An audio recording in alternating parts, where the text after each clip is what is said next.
In today's brief video, I want to list for you guys 7 things that can really screw you up early on in the sobriety process from quitting smoking weed, although you could apply these things to any addiction that it is you're trying to quit. If you're new to the channel, my name is Dr. Frank. I'm the founder of AddictionMindset Recovery Coaching, which are programs dedicated to helping people quit nicotine, THC, energy drinks, and adult media content. Thing number 1 would be overdoing it. So I fell victim to this many times just because of the type of personality I have. This is when you first quit a drug or a substance and you want to take on the world. So this is where you're going to fix your job. You're going to fix your relationships. You're going to start that new workout program. You're going to start that new diet program. You're going to also start NoFap and going to bed and waking up at the same time every day, right? This is where you try and change your entire life in 24 hours. And oftentimes what this would result in is feelings of me being extremely overwhelmed.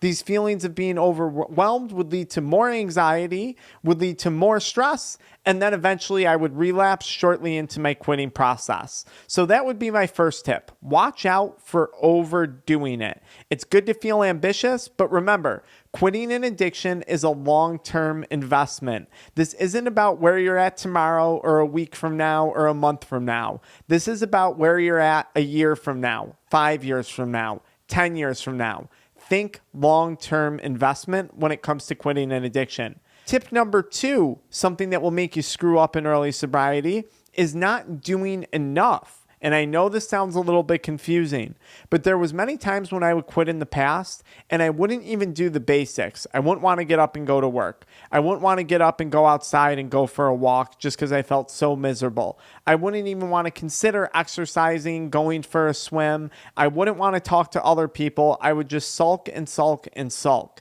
and literally do nothing. I wouldn't read. I wouldn't even watch YouTube videos. I would do nothing. I would just sit there. And I think doing nothing is very dangerous in early sobriety because this can lead to intense feelings of boredom.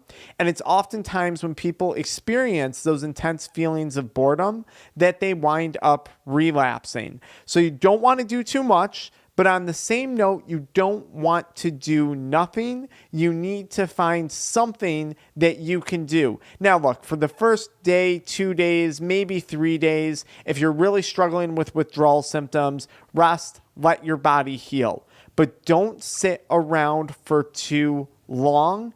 It's this idle time where I found I would get into the biggest amounts of trouble, probably even more so than when I would be overdoing it. Tip number 3 or thing number 3 that's going to screw up early sobriety is poor sleep.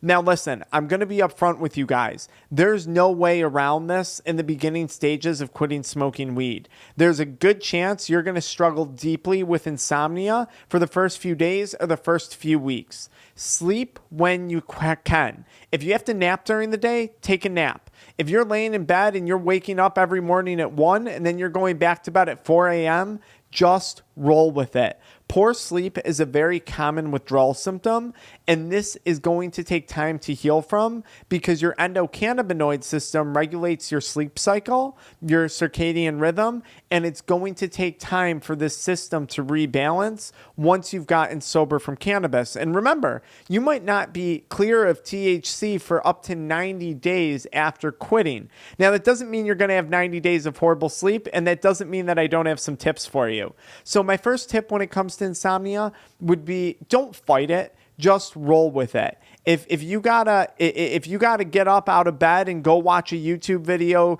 go read a book, walk around your house, do that.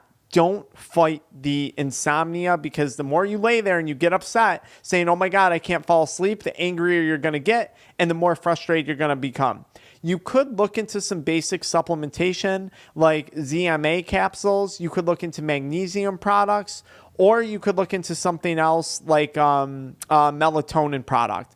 I don't necessarily recommend those things, but they are options if you need to use them. Another tip for you guys, or another thing that can screw up early sobriety, is stress. I would recommend early on that you avoid stress to the best of your capabilities. Don't put yourself in a really intense work situation. If you are someone who's really ambitious, Don't create a really stressful situation for yourself early on in sobriety, because that stress might lead to relapse. Your body's already under enough physiological and psychological stress when you first quit. We don't need to add to that. So look, if you don't get along with your mother-in-law, you don't get along with your family, now is not the time to be calling them and getting into confrontations with them. You want to do your best to avoid people, places, and things that are going to increase your stress. Now, I say that with a caveat though, because like I've said in many other videos, no matter what, this happens every time. And if you guys want more on this, I'll attach this video to the end of this video.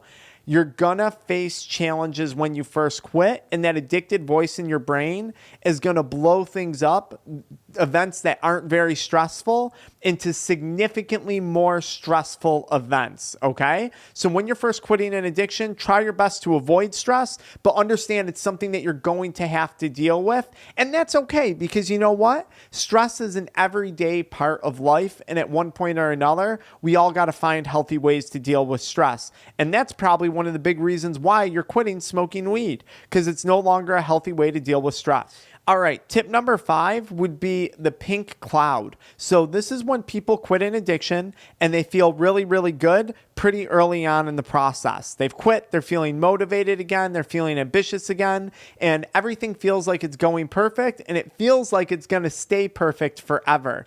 And this is where the flaw comes in.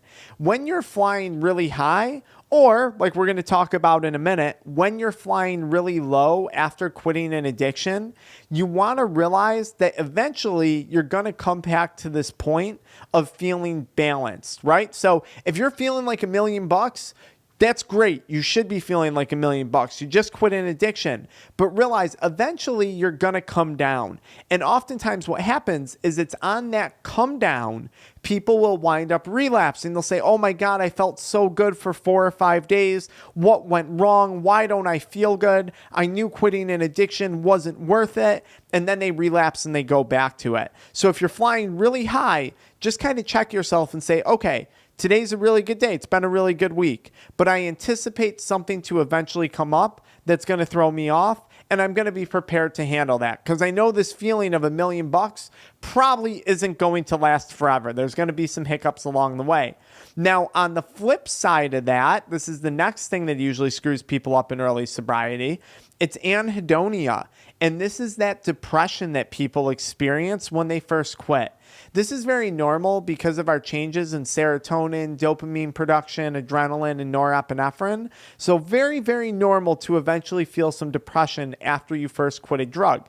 Now, granted, it's important to acknowledge that you're quitting because chances are this drug was causing problems in your life, and those problems were compounding.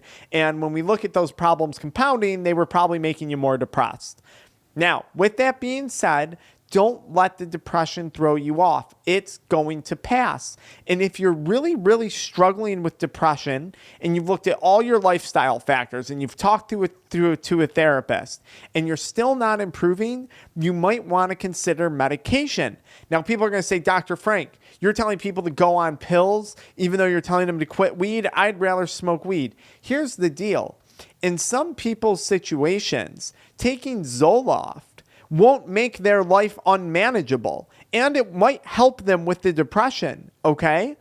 And that's good, because in that person's case, if they're taking Zoloft and they're feeling better and life is turning around for them, it's very different than when they were smoking weed to deal with the depression. Because remember, that person was quitting weed for a reason, and that is probably because it was making their life unmanageable. And when life becomes unmanageable with an addiction, we become depressed. So looking into things like medications for some people is a very reasonable option. I would make sure you're working with someone, though, that has a plan for you to eventually come off, and someone who's starting with the most conservative medications versus putting you on some heavy hitters. All right. The next thing that I would watch out for in general that often leads to relapse is indecision.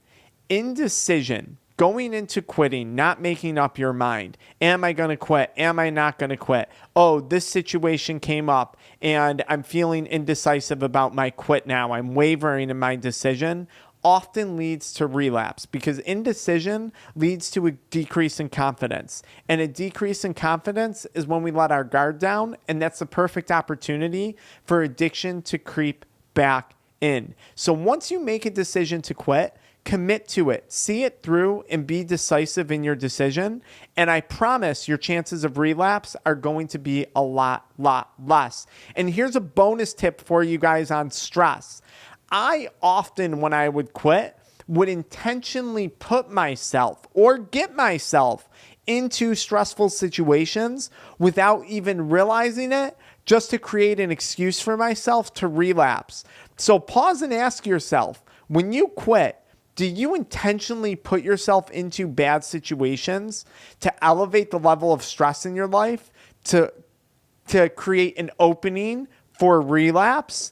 That's a weird self-destructive behavior that I had. And I wouldn't even say it was a self-destructive behavior. It was a weird way that addiction manipulated me that I eventually picked up on, and it might be happening to you. I hope you guys enjoyed the 7 tips that can help you avoid relapse in early sobriety. If you need more help, follow me into the next video where I talk more about stress, or follow me into the pinned comment to book a one-on-one coaching call, join our Addiction Mindset accountability group, or get the free PDF on quitting addictions. You got 4 options. Do something. Don't do nothing. I'll see you guys later.